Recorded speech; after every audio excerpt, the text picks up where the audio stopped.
Here I will be discussing about PLC programming basic logic gates function. So, logic gates ay mahalagang bahagi ng electronics dahil sila ang nagsisilbing foundation ng digital system. Nakabase ito sa Boolean function kung saan ang operations ay nakadepende sa binary values na 0 at 1. Sa pamamagitan ng mga logic gates, nagiging posible ang pagproseso ng data at signals para makabuo ng tamang output mula sa isa o higit pang inputs. Sa paggamit ng Mitsubishi GX-Works 2, na ipapakita ang basic logic function sa mas practical na paraan. Dito, makikita kung paano nagre-resulta ang bawat logic gate operation based sa inputs na nakaprogram sa ladder diagram. Sa ganitong paraan, mas nagiging malinaw kung paano ginagamit ang logic gate sa aktwal na automation systems at control processes. So, ang una nating i-discuss ay ang logic gate and function, which is ito. So, makikita natin sa unang ladder diagram, dito parang nakahawk ang inputs x0 at x1. Kaya kaya walang daloy na current sa ladder. So, dahil walang input na naka-activate, hindi rin mati-trigger ang coil Y0. So, ang lumabas na resulta ay sa Y0 ay off. So, sa sunod naman na ladder diagram, naka-on ang X0 pero naka-off pa rin si X1. So, kahit may current mula sa X0, mapuputol pa rin ito sa X1 dahil naka-off siya. Dahil kailangan pa rin ang naka-on, magtutuloy-tuloy ang daloy and hindi pa rin mag-o-on si Y0 kaya ang resulta ng Y0 ay off pa rin. Pero sa ikatlong ladder diagram, which is ito, baliktad naman dito, naka-on si X1 pero naka-off si X0. So gaya ng nauna, hindi makakabuo ng complete path ang current dahil napuputol na agad sa X0. Kaya hindi pa rin mati-trigger ang coil Y0. So kaya off pa rin ang resulta ng Y0. At sa panghuling ladder diagram, ang tamang kondisyon ng AND function dahil sabay na naka-on ang X0 at X1, tuloy-tuloy ang daloy ng current sa ladder diagram hanggang sa coil Y0. So dahil dito, nagiging on na rin ang output. Kaya naman ang resulta ng Y0 ay magiging on. So sa pamamagitan ng Mitsubishi GX-Works 2, malinaw na napapakita kung paano gumagana ang AND logic. Nakikita sa simulation na kahit may isa lang na naka-on, hindi sapat para mapaandar ng output. So dapat pareho silang naka-on. So dumako naman tayo sa logics or function. So sa unang ladder diagram, kapag parehong naka-off ang inputs X02 at X03, walang daloy sa current sa aliman linya. So dahil walang input na naka-activate, hindi pa rin mag-o-on ang coil Y1, kaya ang resulta ng Y1 ay naka-off. So sa ikalawang ladder diagram naman, which is i-o-on ko si X2 so, and naka-off si X3, dahil naka-parallel ang mga contact, sapat na ang on ng isa sa kanila para makabuo ng daloy papunta sa coil. Kaya kahit naka-off si X3, mati-trigger pa rin ang output. Kaya naman ang magiging resulta ng Y1 ay on. And sa katlong ladder diagram naman ay baliktad naman dito. Kahit naka-off si X0 sa X2 at naka-on sa X3, gaya ng nauna, sapat na ang isang inputs para gumana ang coil kaya kahit si X2 ay naka-off, tuloy pa rin ang daloy kahit dahil naka-on sa X3. So ang resulta ng Y1 ay on pa rin. At sa panghuling ladder diagram dito parang in-on ko na yung X2 at X3. So dahil dito parehong may daloy ng current, tuloy-tuloy pa rin ang supply papunta sa Y1. Naka-on pa rin yung resulta ng Y1. So, sa madaling sabi, makikita na ang OR function ay magbibigay ng output basta may isa lang na naka-on na input. So, ang output Y1 ay naka-off lamang kung parehong naka-off ang X2 at X3 pero on na agad kung kahit isa o parehong naka-on. So, punta naman tayo sa logic gate not function. Sa gate not function naman, sa unang ladder diagram, kapag naka-off ang input X04, so dahil naka-configure ito bilang normally closed contact, may daloy pa rin siya ng current sa circuit. So dahil dito, ang coil wire 2 ay mag-activate dahil kahit naka-off si export. So kaya ang resulta ng Y2 ay naka-on. Sa ikalawang ano naman, papatayin ko. So naka-on ang export. So ang normally contact ay mag-o-open. Dahil dito mapuputol ang daloy ng current at hindi na makakaabot sa coil Y2. So ibig sabihin kapag naka-on sa export ay automatic na mag-o-off si Y2. So ang resulta ng Y2 ay off.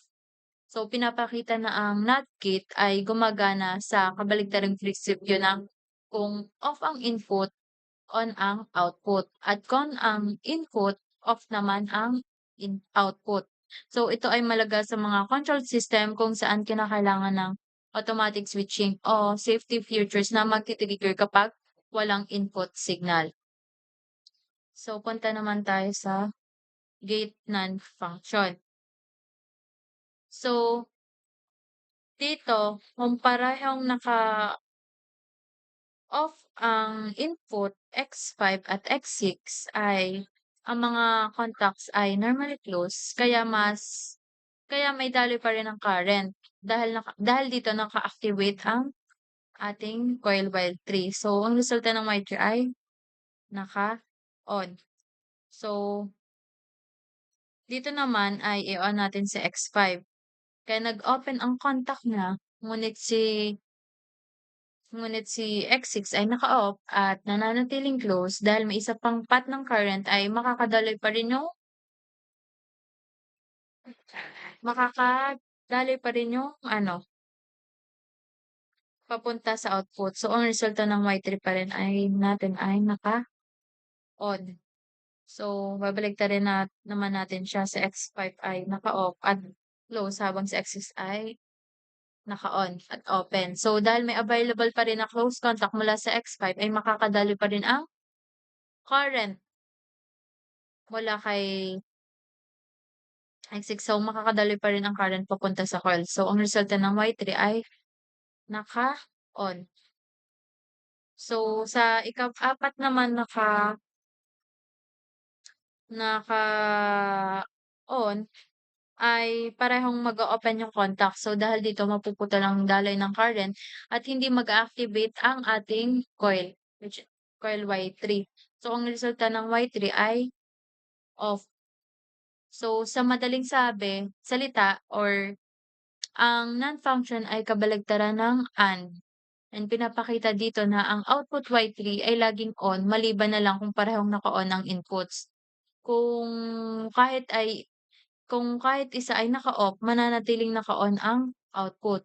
Kaya tinatawag itong NAND dahil ito ay essential combination ng AND function na may kasamang NOT operation. So, punta naman tayo sa NOR.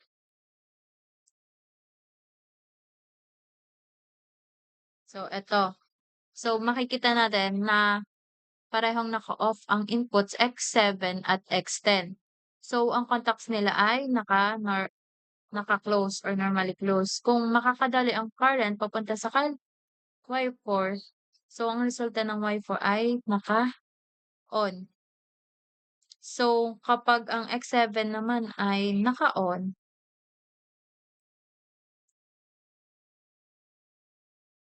automatic mag-o-open ang contact niya at mapuputol ang daloy ng kuryente.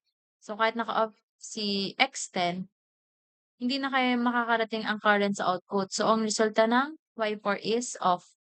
So, kapag si X10 naman ang naka-on, mag-o-open ang contact niya at mawawala ang path ng current papunta kay Y4. So, kahit naka-off si X7, hindi pa rin makaka-under ang output. So, ang resulta ng Y4 ay naka-off pa din.